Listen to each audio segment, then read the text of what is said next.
Maybe you're following the Momversation, and maybe you're not. But the Momversation, in case you don't know, is a group of mommy bloggers who got together to start this nice video forum to discuss topics related to parenting. And although I haven't gotten a shiny invitation to participate, I'm going to participate anyway because I think that's the whole point, is to get parents discussing these issues. So the latest issue they discussed was toxins in the environment. And I'm sure most of us could go on and on and on about all of this.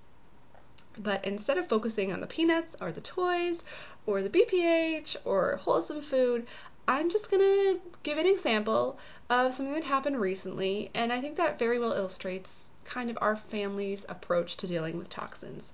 So we had a couple particularly scummy sippy cups, and in order to discard two, you have to replace them with two shiny new, just as exciting, even if it doesn't have a princess on it, kind of cup.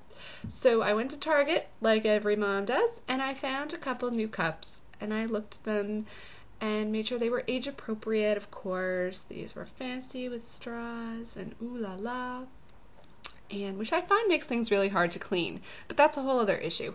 So I checked, and oh yes, they're BPH free and excellent, and they're made by someone I recognize. Very good, and so I brought them home. And I told Steve, I tossed those two really cups, and I got her these new ones, and they have straws, and I think she's gonna like them, and they don't have any BPH. And he looked at me and went, BPH? Like, what's that? And so, really, I did not use this example to illustrate that my husband does not know what BPH is. I'm using it as an example to show you that I don't think both of us need to know what BPH is, and I don't think both of us need to carry the responsibility of making sure that the things in our house don't have BPH. And maybe that sounds crazy to you, but really, I'm okay bearing the BPH burden. And I'll tell you that it's because I see myself as my family's filter for information about product recalls. I'm the one who gets the email list, about the crib recalls and those sorts of things. I'm the one who gets those blasts and checks it out to make sure that our products aren't on there. And I'm probably the one who's following the toy recalls. And really, that's okay. I'm okay with that.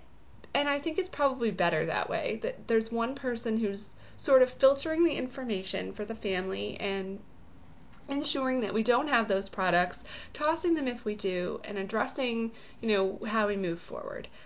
I really don't think that, Steve cares that much about BPH. And he really shouldn't. Like I said, I'm carrying that for our family. I'm a mom who used Dr. Brown's bottles that were found to have BPH before we ever knew what BPH was. And, our response to that was, oh, crap. But what are you going to do about it? You've already been given your, child this bottle for 12 months, and now they're all packed up in the attic, and what are you going to do about it now? She was exposed to something that was potentially harmful, and maybe it will be in the future. It'll affect her in some way. I don't know, and none of us can know that. But I think you can just move forward from it and try and provide the safest things that you can for right now. And if those things are also found to be dangerous, well, then you deal with it then. And I think we live in a world where it's a good thing that these chemicals are being discovered, but it's also a bad thing because it makes us all so crazy. And at the same time, we live in a world that's, everything's full of chemicals. There isn't a lot of natural kinds of things out there that are for an affordable price. Food, toys, cups. I'm just not going to have her walking around with a stainless steel cup. I don't know. Maybe I should, but I don't. And so my stance on it is that I filter the information, I provide the safest environment that I can, and that I try not to stress out about it because there's so much out there about products and toxins and chemicals.